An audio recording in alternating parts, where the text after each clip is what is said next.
Good ball played in for Tony Morley. Oh, it must be! And it is! Peter Will!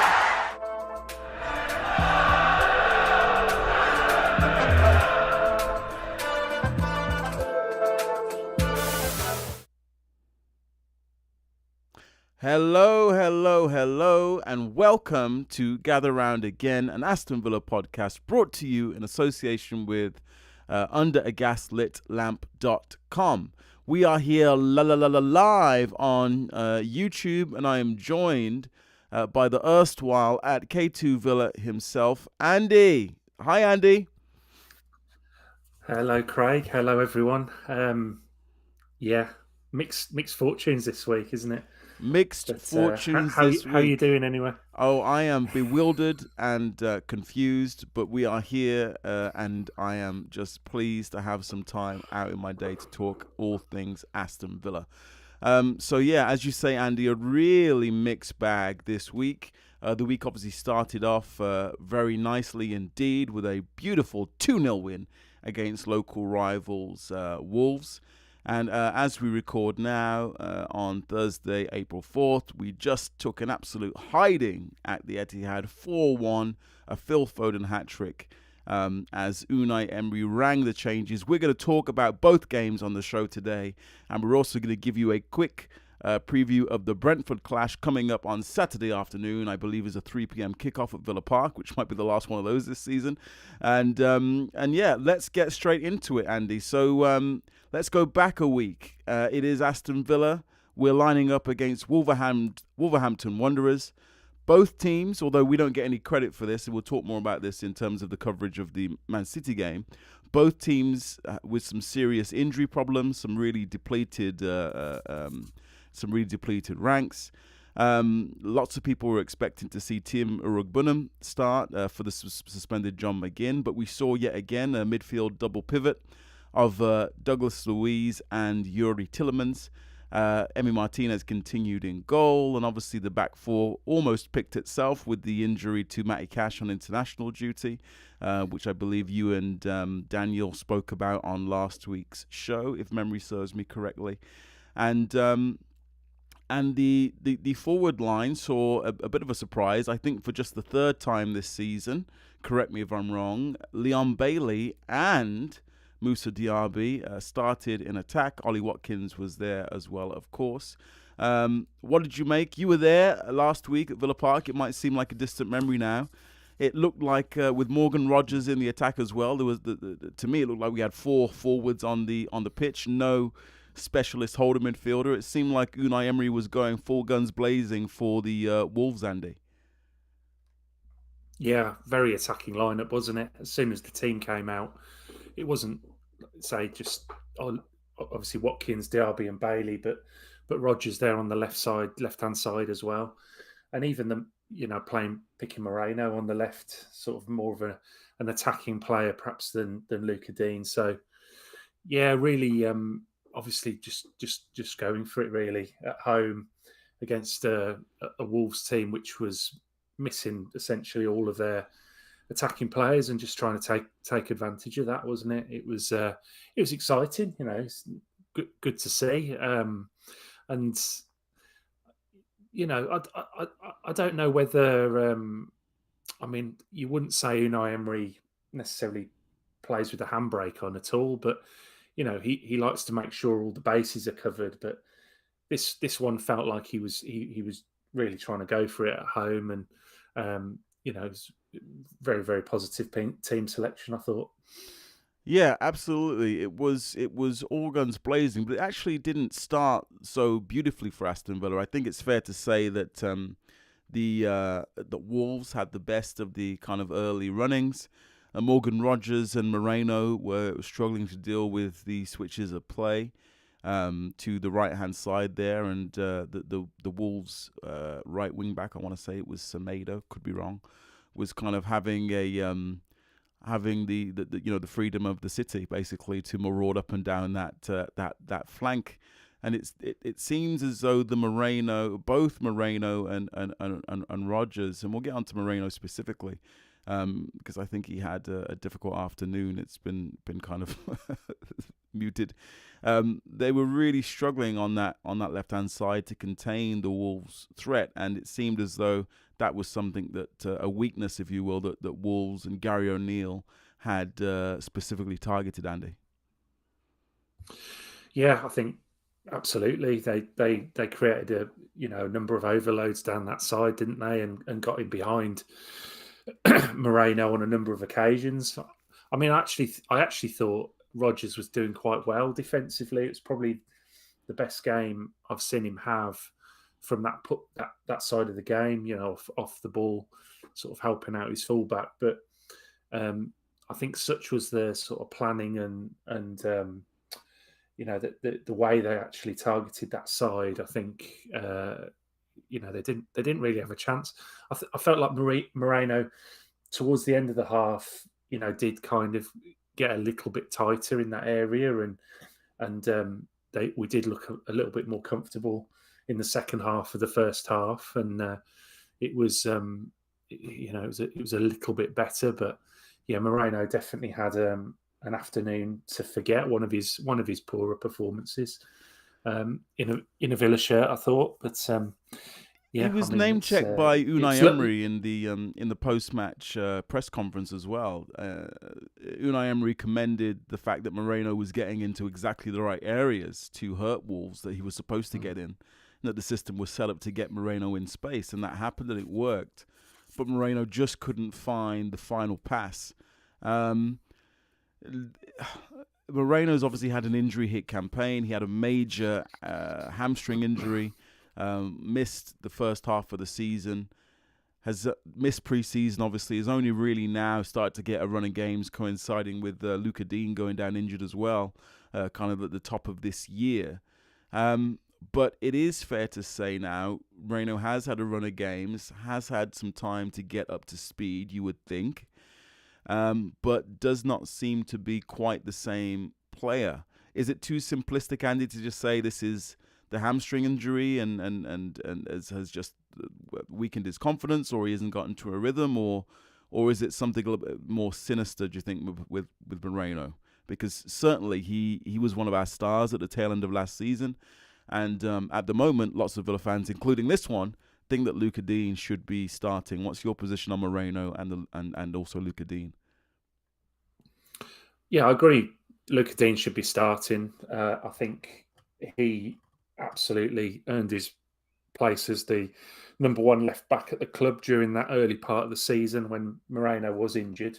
I think he does both sides of the game really well now. There were question marks when he first signed about his defensive side, but I think that's massively improved. And I think he links really well on that side with Torres and whoever else is on that left hand side, whether it's Ramsey or Morgan Rogers or whoever it is. And obviously his delivery is excellent, isn't it? He's a top class player. I think he's a little bit tarnished by the fact that he was signed by Gerrard, which has that's not his fault really. That's just what happened. And but he's been excellent, I think, all season, and he'd certainly be my starting left back now. And in terms of Moreno, I just think I mean, you get hamstring injury, and quite a serious one as well. He had surgery on his hamstring, and it just feels like he's lost that little bit of nippiness that he had. I mean, he's very fast and good running on the ball, but I just think he's lost that little extra bit that made him so dangerous last season, and that's really unfortunate, because his the other aspects of his game, his delivery and his defensive aspects are just not as good as Luca Dean, unfortunately. But he had that turn of pace. He would run at defenders and he'd beat defenders, and he'd get in some great positions for the pullbacks, which we loved, didn't we, last season? It was a bit of a novelty to see someone just rolling the ball back rather than sort of booting the ball over the whole length of the penalty area. So yeah, it's just one of those things. Whether it's specifically the hamstring injury or whether it's just that he's a year older, or he's just had a bit of a dip in form. I don't know, but it seems like he's just lost a bit of sharpness. Indeed, but his colleague, let's talk some more about Morgan Rogers. You said earlier, Andy, Morgan Rogers' best, obviously very early days in his Villa career. I have to say that when Morgan Rogers, and this is it, this is one of the things, like, you can't teach it.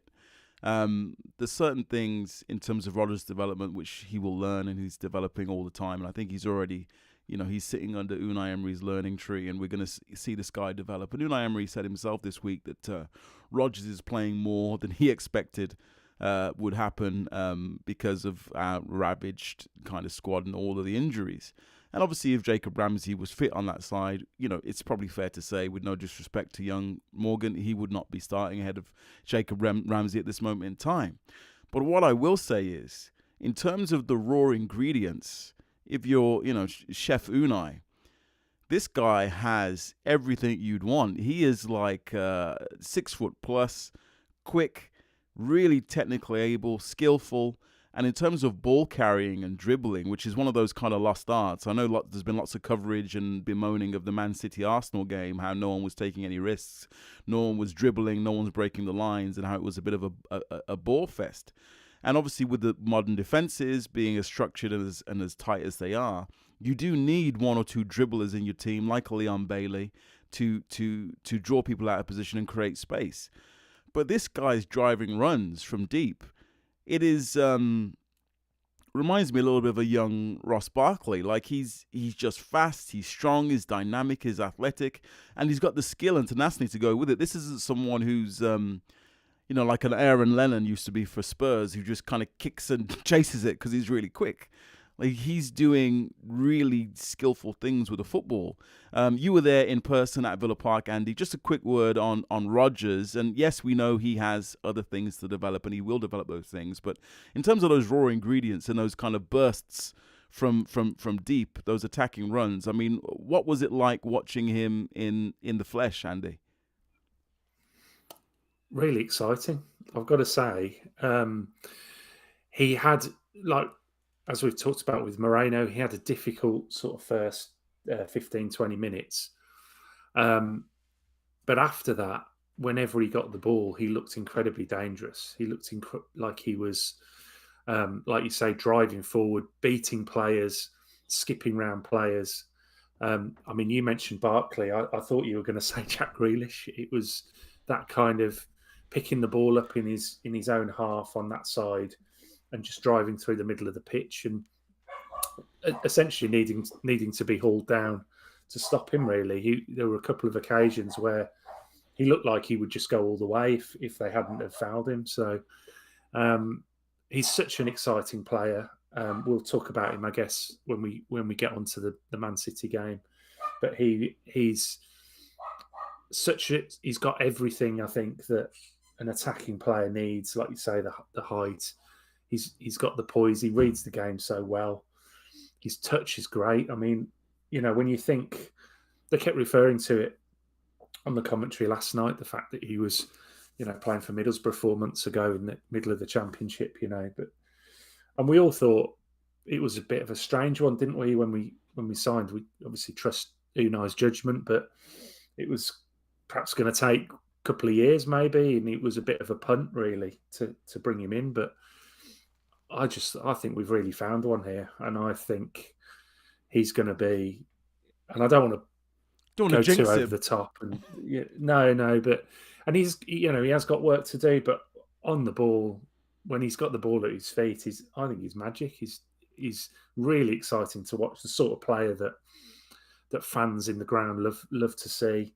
And he was doing those few bits that we like to see when Grealish was playing for us. But it's very, very encouraging indeed. Yeah, I've been surprised by it, and I think that it was a little bit of an impromptu signing, as the story goes. Dear listener, Unai Emery was going through tape with his team of Middlesbrough, and literally kind of said, "Who is this guy? Let's sign him," because he just saw something in him. And Unai said himself something in the press conference after the Wolves game, that he is excited to see what Morgan Rogers can be in 2 or 3 or 4 years' time, and that although he's playing more than he thought, it's really exciting and it's really encouraging. And obviously, early days, and we're not going to put any pressure on the lad, but for £8 million or whatever it was, this looks like it could be a bit of a steal. So speaking of a steal, we had after the kind of I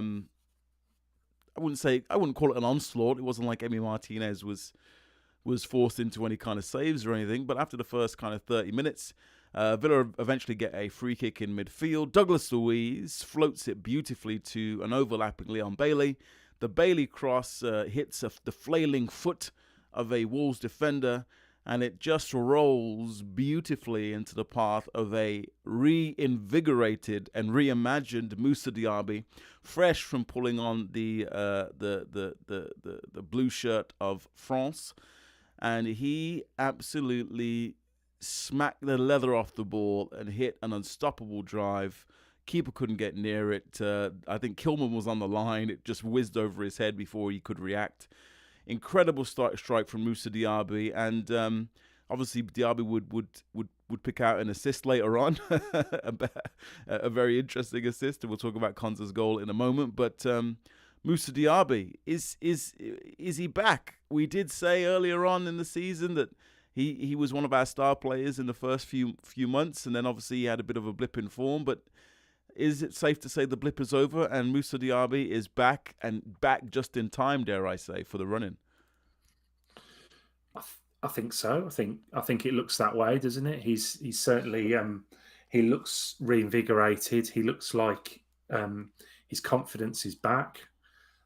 He's had a couple of important assists, as we say, and he's scored a couple of goals as well. He scored against Ajax, of course, and you know, he scored this goal as well, and it'll do him the world of good. I think the start of it was perhaps that assist for Luca Dean at Luton. I just want to quickly say, you mentioned Martinez there. He did make an absolute world-class save from Aït-Nouri. Oh, he did, from yes. Point Blank range as well. You're right. Yeah, he did have a save to make. It was a very big save. Yeah, thank you for correcting me there. We're just so used to that now. It just goes. It goes. Less yeah, unnoticed. It does. You're right. Don't we? But, good. That's a good shout. Yeah, but yeah, I mean, it was getting back to the goal. You know, really nice. You know, finish from Diaby, and that's one of the things I questioned about him. I always thought when he strikes the ball, he never looks really comfortable. His shots always seemed a little bit weak, a little bit directionless, really. And it's, you know, it perhaps just was a confidence thing, but he really leathered this one and went through the keeper. I mean, I'd have been a bit disappointed, I think, if I was a Wolves fan that Sarr didn't get a bit closer to it and well, save it essentially. But it was probably past him before he knew what was happening. So it was, yeah, great to see. Fantastic for Diaby, and that's what you want, isn't it? At this stage of the season, players that maybe haven't been right at the fore in the last few months coming in to form at the right time and maybe helping, you know, the weary legs from the ones that have been holding everything together just to kind of get over the line, really. And if Diaby can hit some form over these last few games, then it'll be very welcome indeed. Very welcome indeed. And you have to say, because Diaby has had a bit of an indifferent period now, he should be fresh. He certainly looks fresh and looks good. But unfortunately, as we got to half time, Andy, one of our players who is not fresh plays every minute more or less for Villa that is available. One of our most durable players and our leading goal scorer, talisman up front, number 11, Ollie Watkins. Obviously also played a game and a bit for England as well during the international break, so didn't really have a rest there. At half time, I guess you come back from your pint and your pie or whatever you had, Andy, and you see Jhon Duran kind of dancing on the touchline, ready to come on, and Ollie Watkins nowhere to be seen. Certainly on Villa Twitter, the alarm bells were ringing, and perhaps it was similar in the ground. But the good news, obviously, on Ollie Watkins, he may be available for Brentford on Saturday. He was taken off as a precaution because he felt something in his hamstring, but that injury doesn't seem to be too serious. But Jhon Duran came in for a 45-minute appearance. And firstly, Andy, we all have worried about this moment all season. What happens if Ollie Watkins gets injured? Well, he got injured. And what we saw happen in the second half, and also in elements of the Man City game, wasn't as disastrous as some people feared, Andy, with Jhon Duran, box office John, stepping into the breach. Yeah, no, it was exciting. It was fun to watch, wasn't it? Him and Zaniolo to some degree were a real breath of fresh air on in that forward line, and certainly Zaniolo played his part in the goal. But yeah, I mean, he just creates something, doesn't he, Duran? He's got such a kind of unorthodox way about him. I think he unsettles defenders. They're not quite sure how much time they've got. He can put he can start the press, and he puts the afterburners on, and he's right up, the defender's backside before you know what's happening. And loves a slide tackle as well. Yeah, absolutely. You don't see that, do you? You never see a striker actually win the ball when they trigger that press. You but he did. He's just got that in him, hasn't he? He's just a bit different, and I think defenders are not really sure about him. And I wasn't too concerned about the second half in terms of Watkins going off. It's more the games to come, really, where you might be missing him that you worry about. But I had no real concerns about the second half. I kind of expected Duran to score, if I'm honest, and he was excellent, and obviously didn't give the Wolves defence a moment's rest, really. So it's fun as well. He's fun to watch, isn't he? He's just got so much about him, and we talk about, don't we, maybe sort of Unai Emery sort of chiseling him into shape over the coming months and years, but you don't want to lose too much of that edge, do you? It sounds like more of a pneumatic drill is needed with Jhon Duran to chisel him into shape. But yeah, we need to catch him first. There are elements to his game which are really, really exciting, and elements which are equally frustrating. I guess it goes back to the earlier conversation about Rodgers. When you buy these youngsters who are new to the league, new to the country, in the case of Jhon Duran, new to the language, you have to really just accept that there's going to be some nonsense with them, and or some things that you don't like, and it is about chiseling away or drilling away or sledgehammering away to build them into what you want them to be. But it was one of those magical Jhon Duran slide tackles. It was Luca Dean who was introduced for the second goal. Luca Dean and Zaniolo linking up nicely on the right-hand side. The ball comes loose. Duran comes flying in out of nowhere with a slide tackle on the Wolves defender. Zaniolo picks it up, drives the ball fiercely towards the box, picks out Moussa Diaby, the aforementioned Moussa Diaby, who rolls it into the path of Ezri Konsa, who very deliberately, ladies and gentlemen, very deliberately chipped that goalkeeper and put the ball in. I mean, I think it was probably a cross aim for Duran, and it was going to be a beautiful tap in for Duran had it have met its mark. But a quick word on the on Zaniolo and his kind of, speaking of people who are reinvigorated, I don't know if he's playing for his next move or he realizes he's in the last chance saloon in terms of being a Premier League player. But whatever it is, Zaniolo looks like a different beast than he's looked the rest of the season at the moment. And also a word for Ezri Konsa, topping off a wonderful week where he made his England debut and scores a goal against local rivals Wolves, Andy. Yeah, I mean, like I said, thought Zaniolo really made a difference, added some real sort of vim to the forward line. I thought that piece of play on that side with Luca Dean to get away initially for the goal was just a lovely bit of skill, wasn't it? And close control and yeah, he looks a lot sharper than he has in previous kind of outings off the bench that he's had recently. Obviously, he scored the goal at West Ham, didn't he? So maybe that's given him a little bit of a boost as well. And yeah, I mean, it doesn't much matter, does it, what he's playing for, as long as he's putting in those performances. I thought we probably saw the two sides of him against City last night, but for the appearance against Wolves, he was excellent, and he really kind of created that goal, didn't he, for Konza?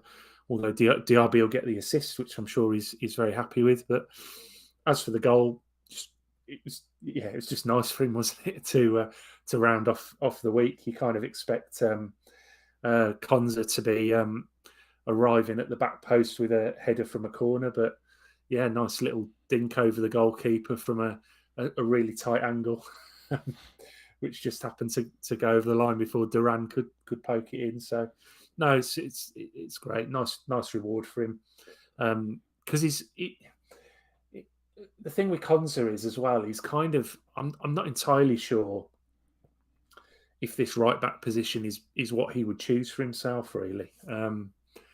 But he's doing a job for the team, isn't he? And I think he's very accomplished there. He's obviously had a couple of games now in that position for England as well. And it's great to see, and it's a nice reward for that diligence, really, that he's shown and what he's brought to the team. Playing in that position. Yeah, and you have to say he did himself no harm at all with his performances for England. I think we were touting him years ago as a potential England defender. He had a little bit of a wobble, but he's one that's been rejuvenated under Unai Emery as well, and he's really a key part of our journey in the Premier League. Obviously signed from Brentford for a measly £12 million. I imagine he's quadruple that kind of value now. And he's grown with us, just as we're wanting the likes of Morgan Rogers and Duran to grow with us and turn into elite level players. That's what Konza's done. He came in behind Bjorn Engels, dare I say, initially, as backup centre back. Bjorn Engels and Mings were the first choice initially, and then we had kind of Courtney Hawes and Ezri Konza waiting in the wings for opportunities, and I think Konza made his debut in the League Cup. I mean, that's kind of where he started for Aston Villa. And now, a few years later, for him to be an England international, probably looking quite good, considering Lewis Dunk embarrassed himself so badly. Trippier's injured. Reece James is completely injured, apparently. Might not be back anytime soon as well. Looking probably good for an England place at the Euros. So, all good for Ezri Konza and all good for Aston Villa. A really good win, 2-0 against local rivals. And the message would have been, bring on Manchester City, which we will move on to now. And there was a little bit of a shock on social media. Certainly I was surprised when I saw the starting lineup, initially announced as Emi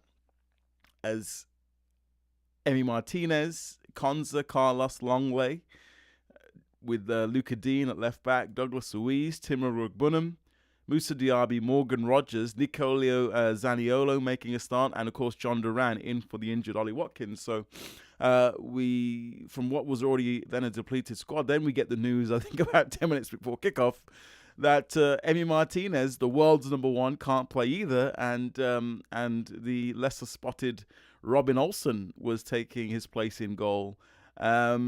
Many of us, Andy, without naming any names, feared the worst when we saw this lineup.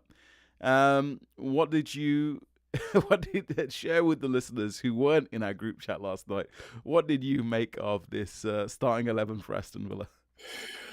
Well, I think my comment was, if we keep it below 10, we'll have done well. But I mean, it was the Conference League team, wasn't it?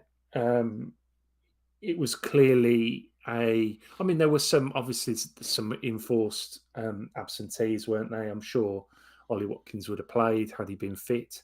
But I think it was interesting, kind of keeping Pau Torres out, and the other changes, Tim Iroegbunam coming in.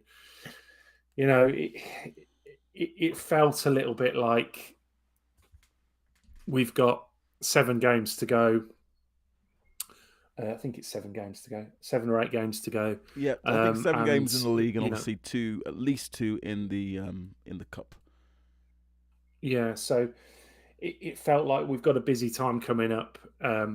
We need to be sensible about this one, and even if we play our best team, the likelihood is we're going to get beaten. So let's not be silly, and let's manage the situation in a sensible way.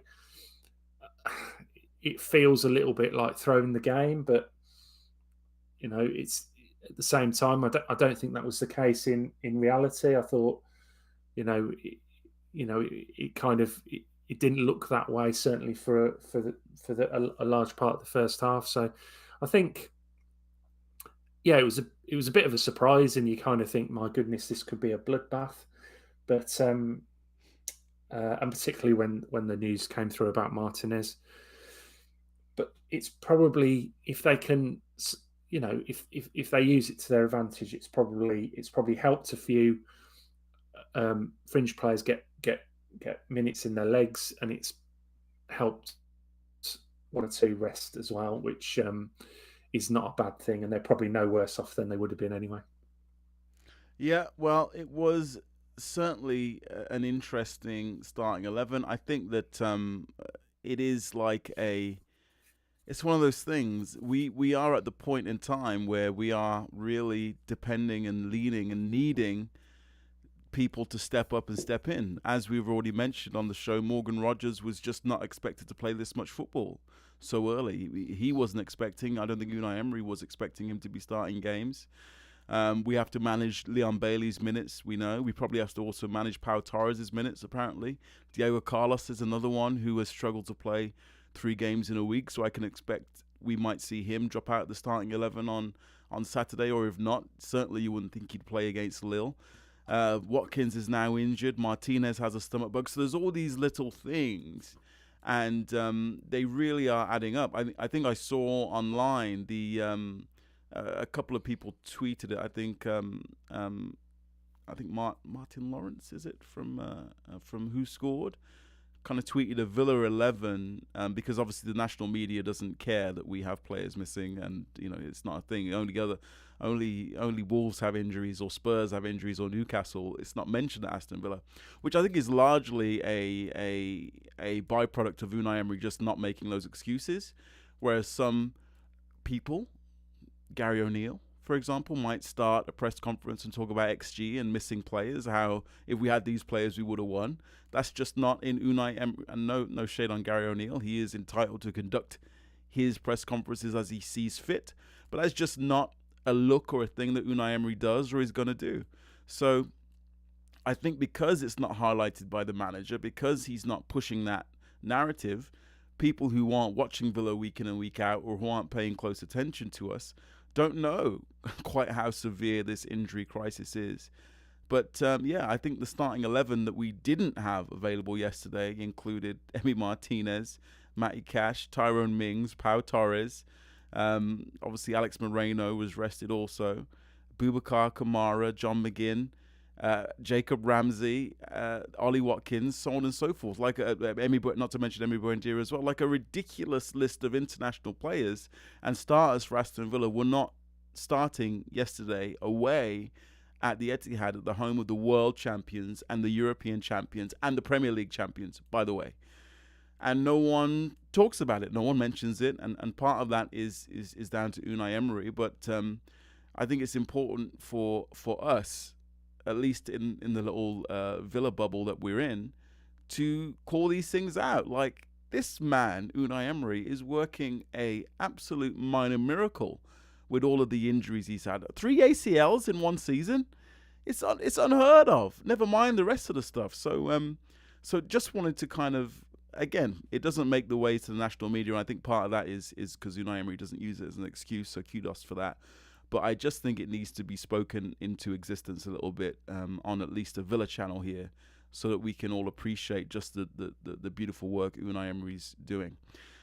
Speaking of beautiful work, Rodri, perhaps the best midfield player in the league, did some beautiful work, popping up after just a few minutes into the game to score an opening goal. Zaniolo perhaps not giving Luca Dean enough support there, one-on-one with the very dynamic Jeremy Doku.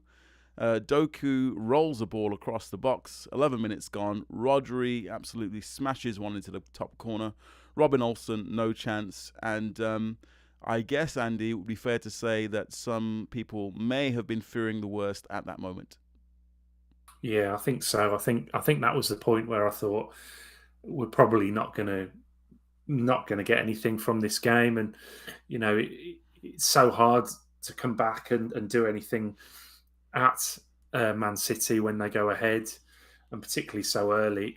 It really does put the ball in their court, doesn't it? It was good goal. I'm loath to criticise players too much, particularly someone like Zaniolo who hasn't played an awful lot of football. I thought actually again he looked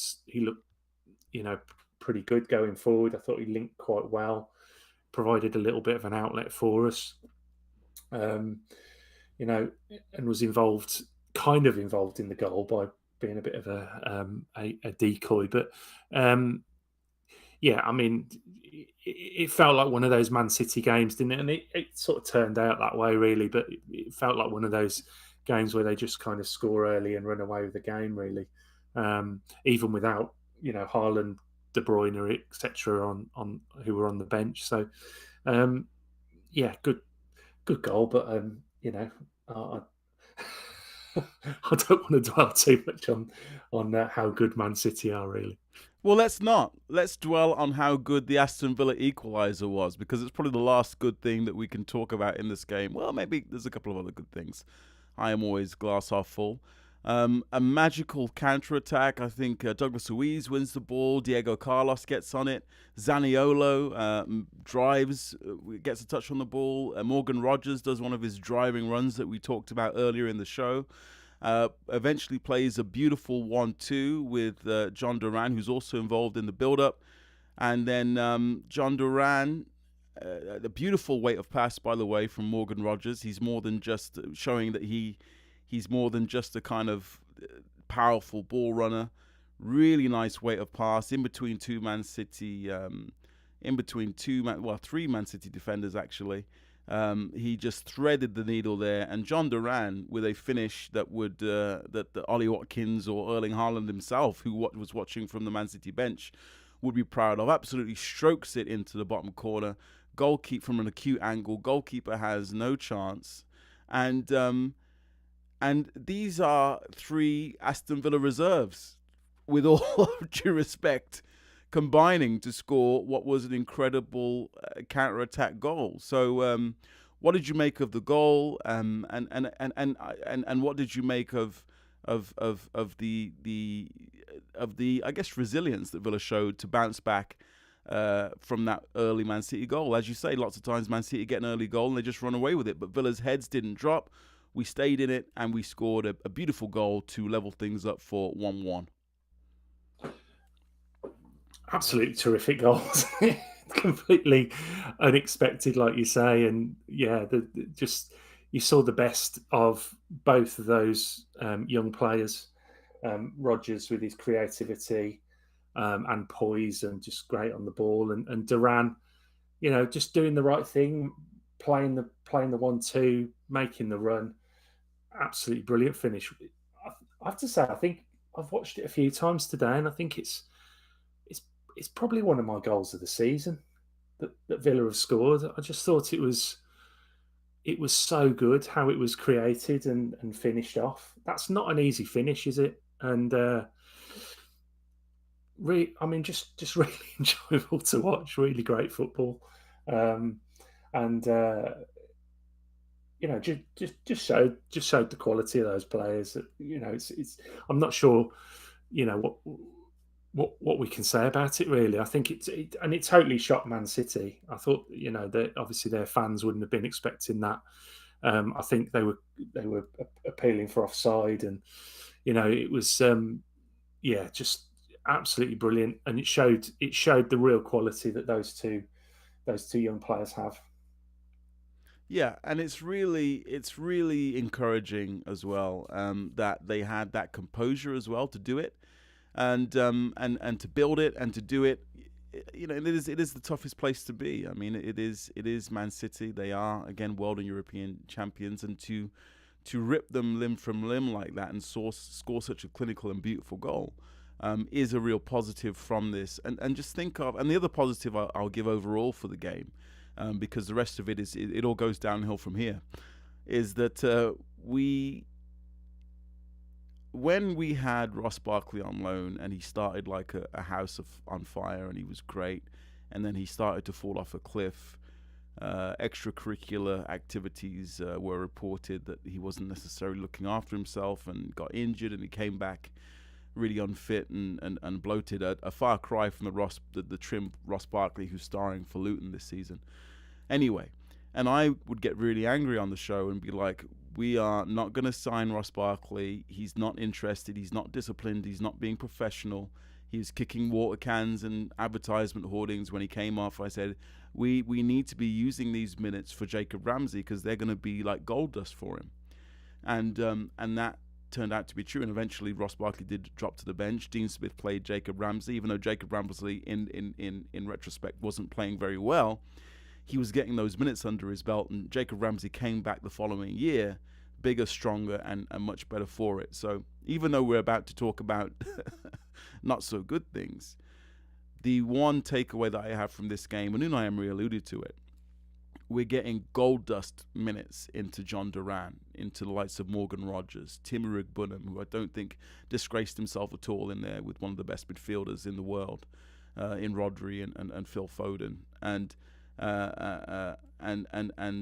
Amari Kellerman also, a shout out to him making his Premier League debut. Kane Kessler-Hayden having made his Premier League debut against Wolves as well. So although the result isn't what we wanted or what we needed or what we wanted to see, the minutes, and even Zaniolo, if he's sticking around, he doesn't look like he is, but even if he is, just these experiences that we're putting into these players are going to be like gold dust moving forward. You can't replicate it. You can't replicate it on loan in the Championship. You can't replicate it on loan in Spain or anywhere else. And you certainly can't replicate it in reserve team or Premier League 2 football. This is the real deal. This is the business end of the season. This is Man City, world champions, going for another title.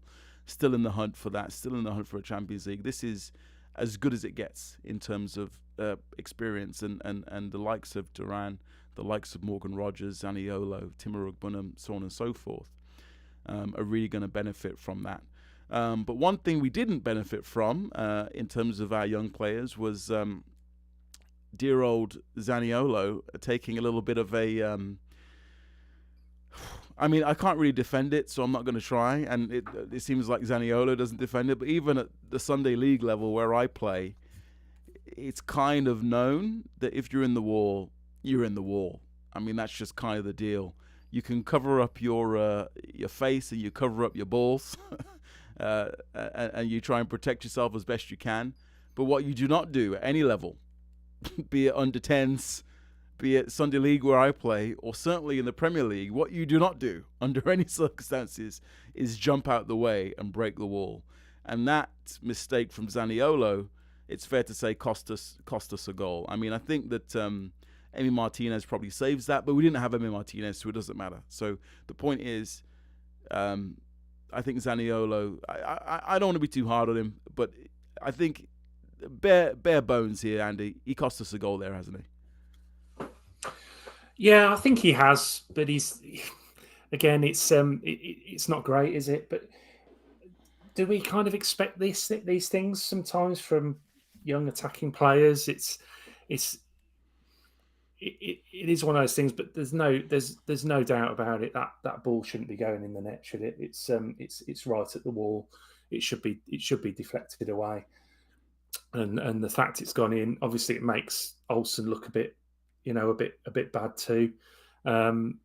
But he had no chance with it. It was a good free kick, but it shouldn't have got anywhere near the goal. It was, and it really upset us before half time, didn't it? It was really, really, really bad, from that perspective. So, it's we were going in 1-0, 1-1, and then all of a sudden it's 2-1, and not so great really.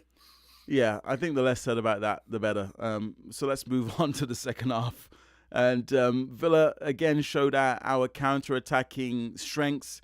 An amazing break. Zaniolo involved. The speed of old Moussa Diaby involved. Eventually, the ball breaks to Zaniolo, and then Douglas Luiz finds himself with a beautiful opportunity to take a shot at goal. And should he have done better at this point? Maybe he should have. Maybe we needed Douglas Luiz there to slot one in the bottom corner. I don't know. He certainly works the goalkeeper, which is all you can ask for. He works the goalkeeper. The goalkeeper has an amazing save, and then just a few moments later, after this wonderful chance for Aston Villa to draw the game level, it goes badly wrong, and the game is essentially over at that point. Phil Foden and Rodri combined. Rodri kind of Moussa Diaby. I mean, we know Moussa Diaby's defensive contributions are not fantastic, but Moussa Diaby is kind of glided past by Rodri very, very easily there. And Rodri lays the ball into Foden, who's completely unmarked. I don't know where the Villa midfield was. I don't know where the Villa backline was. But basically, the ball rolls directly into Foden, and it's a beautiful finish, don't get me wrong, but he's under no pressure, he's under no duress, no one is near him, no one's challenging him. I don't know where the defensive midfield was, I don't know where the centre-backs were, but they certainly weren't marking Phil Foden, and he says thank you very much, rolls one into the bottom corner, 3-1, and it's then definitely game over, Andy. Clinched it really, didn't it? That's it was one of those moments where you felt that either this is going to be kind of a new type of Villa where they go and get that equaliser against all the odds, they hang in there, and then somehow they snatch an equaliser and draw the game, or were they going to just capitulate a little bit? And as we've seen from countless Villa teams over the years in these situations, and unfortunately it was the latter. It could have been different if Luiz puts his chance away. Longley, obviously, very close to equalising. In fairness, really good corner and header, but it was just that moment of I just felt like Villa switched off, and it was all too easy, and the ball ends up in the net. Good finish and everything, and Foden had a really good game, but a little bit disappointing, but not unexpected either on some levels. Yeah, it was one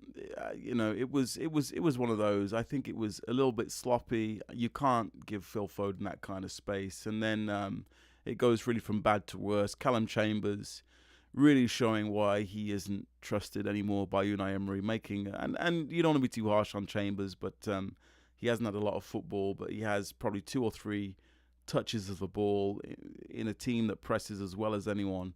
He has an opportunity to pass it. He has an opportunity to honk it into Rosed. He dillies and he dallies, and he's dispossessed right outside from goal, and Foden spanks one into the top corner. Another one, I feel the same way about this goal as you felt about the Moussa Diaby goal. Yes, it was hit with some venom, but I would like to see the goalkeeper dive and move towards it. And as you said, the Wolves fans were disappointed. I'm not saying he should have saved it, but I feel like it wasn't in the top corner. And although it's very, very fast, I just don't like it when Mark Bosnich used to do it sometimes. He would just be flat-footed and not respond, whereas it always feels like Emi Martinez will dive and make an attempt. Whenever I see a goalkeeper not dive, I wonder what might have been, and that's probably being ultra harsh to Robin Olsen.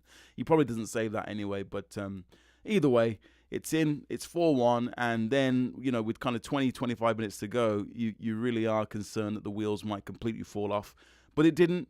Villa held in. We made some additional changes. Douglas Luiz had already been rested. We were about to bring on, I think, Kane Kessler-Hayden to rest Ezri Konsa too. But then Zaniolo goes down injured, and that was a welcome bonus for Amari Kellerman, who got to make his Premier League debut away at the Etihad, as a young Jack Grealish did once upon a time at a similar age, when I think we were also getting honked 3 or 4-1 at the time. So perhaps some serendipitous happenings going on there with Amari Kellerman. Certainly high hopes for him moving forward. We get out of there. It's 4-1. We lose, and Emery is very matter of fact in the press conference. He doesn't say that he threw the game in so many words, but he kind of says, "Hey, we have 4 games this week." And I mean, reading between the lines, Andy, he was saying, for my money anyway, we're Aston Villa. We have 4 games this week, and this is the one we are least likely to win. And we're going to focus on Lille, and we're going to focus on Brentford. Was that your reading of his comments? Yeah, and I mean that was the reading of the team selection. I think it was when you look at it after the initial kind of disappointment of, we don't want to win this game. Then it's more actually, let's be sensible about it. We have got a lot of football coming up and a lot of intense games coming up, and this is the time of the season where we really have to be kind of at our best if we want to achieve what we're hoping we all achieve. We want desperately to make sure we've got that Champions League qualification to kind of give something tangible for the wonderful season we've had and the wonderful couple of seasons we've had now under Emery, and we want that to be the ultimate goal or the ultimate destination as a result of that. It's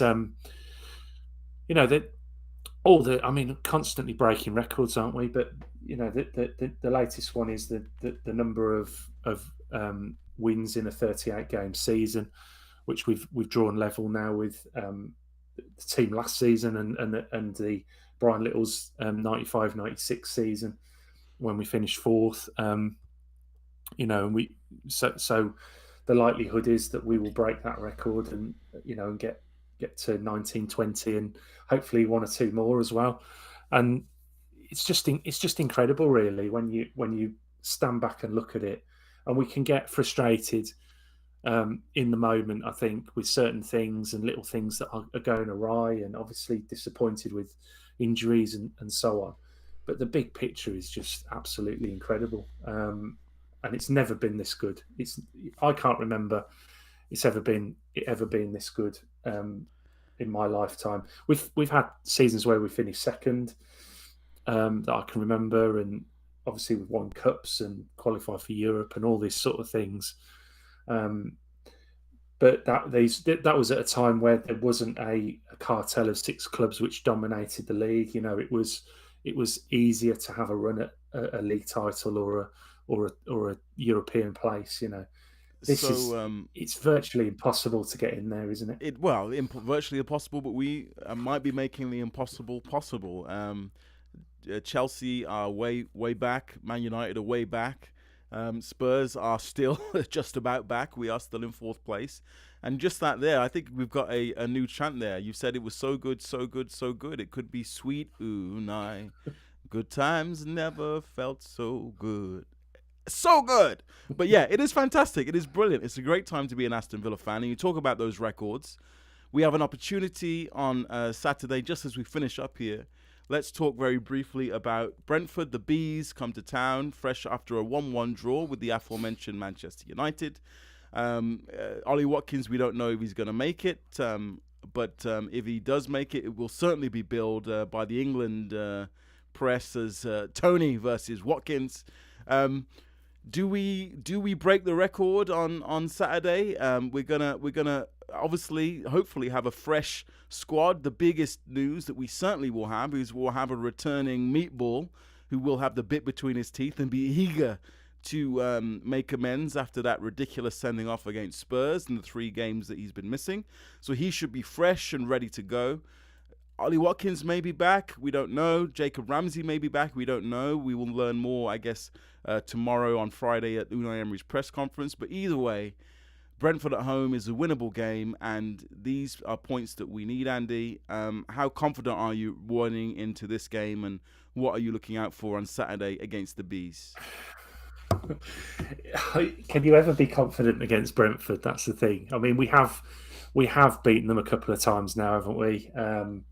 But for a long time, it felt like we would never ever beat them. Scott Hogan, thanks you. I mean, but it's yeah. I mean, it feels like it's like you say, it's going to be Builders Watkins against Tony. But I think, I mean, really, we should have too much for them at home for sure. I worry a little bit about our defence. I think we are conceding more sort of big chances. Feels like lately we're letting teams in a little bit easier than we were. I really hope, obviously, that Pau Torres is back. Although, you know, I've got no real issue with Longley playing. I think he's been really good. And it will be great to, like you say, great to have McGinn back. I think it feels like, you know, just a bit of a he'll be chomping at the bit, won't he? And he'll be driving that team.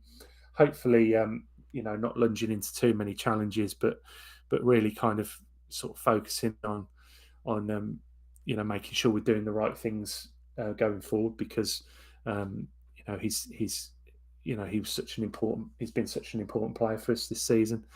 The big ones are obviously Watkins and Martinez, and if they're back, I'll be feeling you know, very, very confident, I think. I mean, we could have a situation where Emi Martinez, Jacob Ramsey, John McGinn, and Ollie Watkins, as well as Leon Bailey, who was rested, and Pau Torres, all come back into that starting 11. And you think, if you're able to field those kind of players, it may come too soon for Jacob Ramsey again, and until we hear Unai's press conference, we don't know. I think if we're fielding those kind of players, I believe even if Tony gets a goal or a penalty or whatever he does, I think we'll still have too much for Brentford. So let's get your score prediction, Andy. We're closing in on an hour mark, so it's time to wrap it up. What do you think is going to be the score? Aston Villa versus Brentford? I'm going to go big. I'm going to go 4-1. Woo! 4-1 to Aston Villa. I'm going to go 2-0 Aston Villa. I think it'll be same as the Wolves game. I think we'll control the game, and I think it'll be a goal in each half, and I think it will be...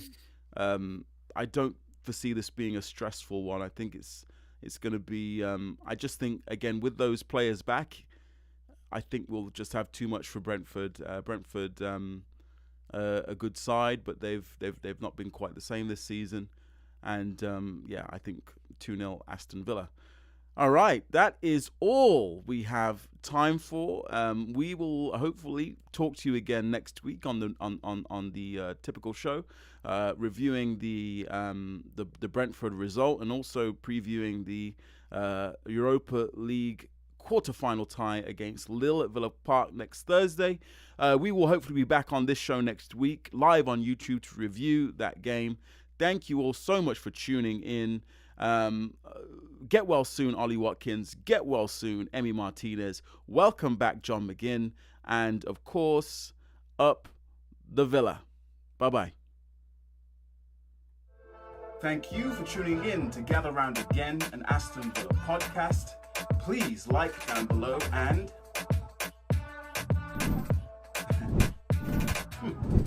subscribe. Up the Villa. Daly and Atkinson on one of those great runs. What a run by Daly and Atkinson! Atkinson again! And it's strike. No!